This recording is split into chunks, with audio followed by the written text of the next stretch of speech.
महावीर मंदिर से देखिए हनुमान जी का आशीर्वाद यहाँ पर मिल गया है।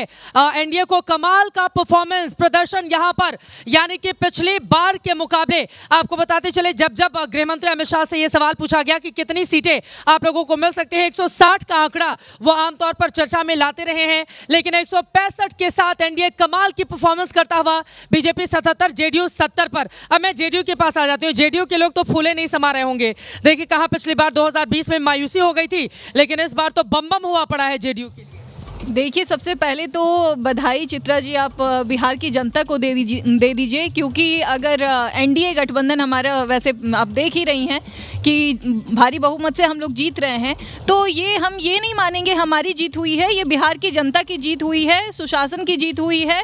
और रही बात अभी तक एसआईआर, वोट चोरी और तरह तरह के इल्ज़ाम लगाए जाते हैं, तो ये समझ लीजिए कि ये प्रोग्रेस पे, लोगों का बिलीफ प्रोग्रेस पे हुआ है, ना कि प्रोपेगेंडा पे, और उन्होंने प्रोग्रेस को ठप्पा लगा ही दिया है। अब लेकिन आरजेडी तो नहीं मान रही है ना, वो कह रहे मुद्दे थोड़े ना खत्म हो गए हमारे। देखिए वो मानने और ना मानने से कुछ फ़र्क नहीं पड़ता है, क्योंकि लोकतंत्र में we the people of India, हम भारत के नागरिक सर्वोपरि होते हैं, ठीक है, सबसे ऊपर वो हैं, उनका डिसीज़न ही माने है। और ये देख लीजिए उन्होंने क्या तय किया है, तो बाकी मुद्दे पीछे छूट जाते हैं। जो जनता है, जिन्होंने सुशासन के मुद्दे पे ठप्पा लगा दिया है, बस सही तो हम इन्हीं को मानेंगे। सुशासन बाबू के चेहरे पर मोहर लगा दी है बिहार की जनता ने, और वही रिफ्लेक्ट हो रहा है इस समय आंकड़ों में भी। सुधांशु जी हमारे साथ जुड़े हुए हैं, मेहमान आपसे सवाल भी पूछना चाहते हैं, लेकिन जल्दी जल्दी। और ये देखिए अलग अलग पुल, राजगीर का ये अब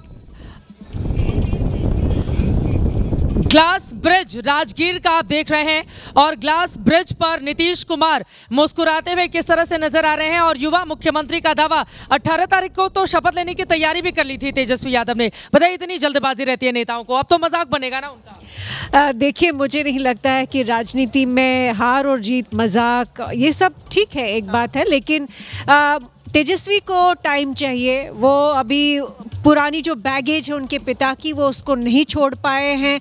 वो लोगों के मन में उनकी याददाश्त जो जंगल राज की है वो है। लेकिन 3.25 करोड़ नौकरियों का वायदा भी तो उनकी ओर से किया गया था। बिल्कुल अनरियलिस्टिक जो उन्होंने प्रोमिसेस किए, वो पैसा आएगा कहाँ से, वो जॉब्स कहाँ से आएंगी, सेंटर में उनकी सरकार नहीं है, ये सारे रियलिस्टिक इश्यूज हैं। और वोटर आज का, खासकर बिहारी वोटर जो है, पॉलिटिकली बहुत अवेयर है, बाकी जनता से बहुत ज़्यादा अवेयर है। उनको मालूम है कि तेजस्वी वो डिलीवर नहीं कर सकता जो प्रॉमिसेस उन्होंने किए। और सबसे बड़ी बात, महिलाओं की जो सबसे जिसमें विश्वास करते हैं, वो नीतीश कुमार का जो लीडरशिप है, जो उनकी छवि बनी हुई है, उसको नहीं तोड़ पाए हैं तेजस्वी इमेच्योर दिखते हैं।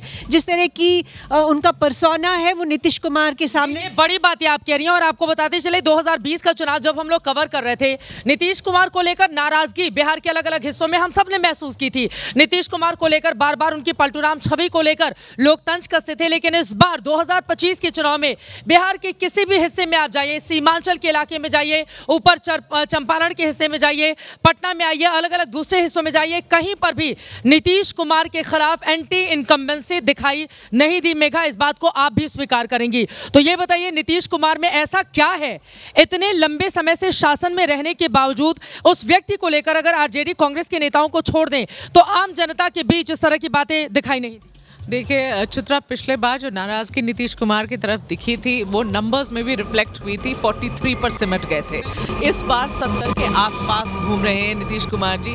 जो बात हुई है, जनता ने क्यों नाराजगी इस बार नहीं जताई, 20 साल की एंटी इनकम्बेंसी, एक तरीके से समझिए, मुझे लगता है पिछले 5 साल में किसी न किसी तरीके से भरोसा वापस गेन किया है नीतीश कुमार जी ने। और जो अब आरजेडी वाले लोग कह रहे हैं, जैसे सुप्रिया श्रीनेत को आपने सुना, बार बार कह रही है 2 राउंड हुआ है, 2 राउंड हुआ है, इंतजार करिए। थोड़ा सा देखिए, राजनीति में हार जीत लगी रहती है, लेकिन सोर लूजर नहीं होना चाहिए। समझना चाहिए कि आपकी रणनीति, आपकी स्ट्रैटेजी नहीं काम आई। आप कितना भी इंतजार कर लीजिए, आरजेडी अभी 50 पर है, कांग्रेस 6 पर है। ये दोनों, कांग्रेस पार्टी तो बहुत बुरा प्रदर्शन, मतलब आप सोचिए एसआईआर का मुद्दा, और उसके पीछे वजह भी है। जब बिहार में वोटिंग चल रही थी, आप जंगल सफारी का लुत्फ उठा रहे हैं राहुल गांधी। जब बिहार में अपने कार्यकर्ताओं का मनोबल बढ़ाने का वक्त आया, आप विदेश चले गए। राहुल गांधी को देखिए वो नेता विपक्ष हैं, वो बड़े नेता हैं इस देश के, उनके पास 99 सांसदों की ताकत है।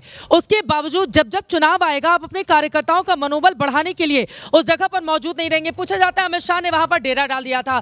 भाई अमित शाह ने इतनी मेहनत की अपने कार्यकर्ताओं के साथ कंधे से कंधा मिलाकर, और मेघा हम सब जानते हैं छोटे छोटे कार्यकर्ताओं को बुलाकर खुद अमित शाह ने किस तरह से मनाया अगर उनको टिकट नहीं मिला। आपको याद होगा जिस पार्टी में हम सब थे वहां पर, और अमित शाह जी से बार बार सवाल किया गया कितनी सीटें, ये ऐसे ही चाणक्य नहीं कहा जाता है। भारत की राजनीति में उनको 160 का नंबर से वो नीचे आ ही नहीं रहे थे, आसपास वहां पर दिख रहे, उससे आगे जाते हुए।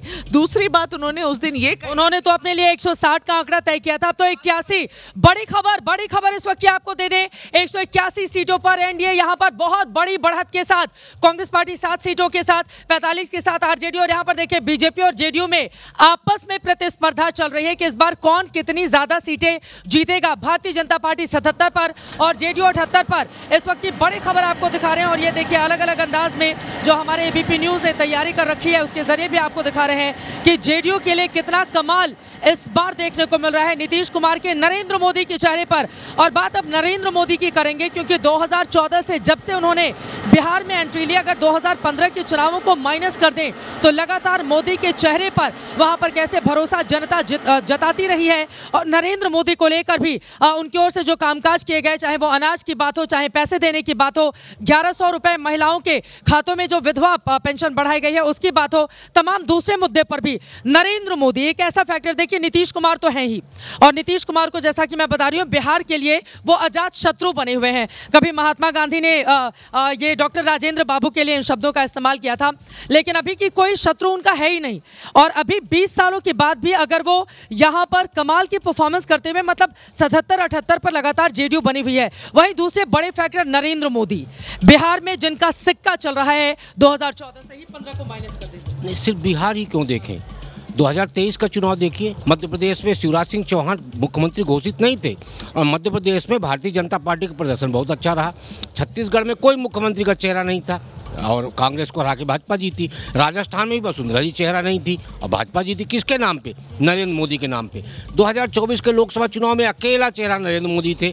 तो बिहार में भी नीतीश कुमार को जो प्लस मिला वो नरेंद्र मोदी के चेहरे को मिला है। और जो महिला वोट, यदि सिर्फ नीतीश के नाम पे नहीं बल्कि केंद्र सरकार की वो योजनाएं जो महिलाओं को लाभान्वित की है, चाहे वो प्रधानमंत्री योजना हो, चाहे आपके प्रधानमंत्री आवास योजना हो, चाहे उज्ज्वला योजना हो, चाहे हर घर नल योजना हो, चाहे आपके सौभाग्य योजना से बिजली कनेक्शन। नहीं, और सबसे महत्वपूर्ण मैंने कई जगहों पर यह देखा, लोग बीजेपी को नहीं जानते हैं लेकिन लोग नरेंद्र मोदी को जानते हैं। वो कहेंगे हम मोदी जी की पार्टी से हैं। भाई महिलाएं खास तौर से अलग अलग जगहों पर जाकर जब हम लोगों ने इस बारे में ग्राउंड रिपोर्टिंग के सर्वे किया, लोगों से जाना, तो कहा कि भाई हम तो नरेंद्र मोदी वाले पक्के वोटर हैं, हम कहीं नहीं जाने। चित्रा जी, जब अभी आप कहानी बता रही थी उस महिला का, तो मुझे याद आता है इंदिरा जी का शासनकाल, कि इंदिरा एकमात्र देश में ऐसी नेता थी जिसको लोग इंदिरा के नाम से जानते थे, कांग्रेस के नाम से नहीं जानते थे।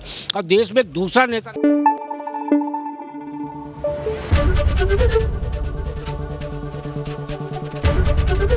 एबीपी न्यूज आपको रखे आगे।